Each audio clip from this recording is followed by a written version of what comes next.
and say, over the year I get 50 batches out from there, 70 out from there, and 100 out from there. That is the one approach. The other one approach, which I hope at least as well will be one of the learnings, is, well, if you look into the different ways you source your chemicals in that case, maybe you have a learning as well on, right, if I source it all year from a specific supplier and takes a specific chain, maybe my footprint significantly improves or deteriorates, which I think can be an important learning as well. Because let's not forget, the whole exercise is there at the end of the day, not to have a result you can show somewhere, but the end objective is to reduce the environmental impacts.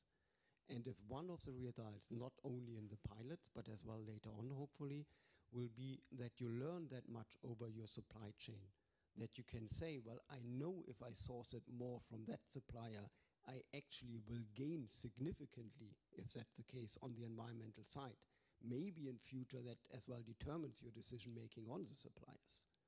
So it is something as well from the process, which offers a learning in the whole process on getting really a detailed knowledge on those issues within your supply chain.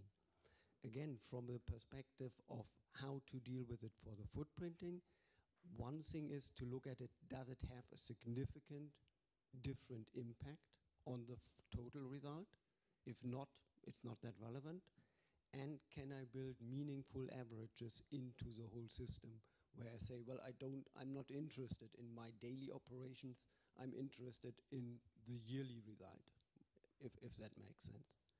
But just to clarify, I mean, if I were to average over a year, assuming that that pattern stayed the same, to the point you made about one being preferred over the other, if I've averaged it, I've taken that away. If I can comment on the question, this is also interesting because it gives you the flavor of where some people might start to cheat.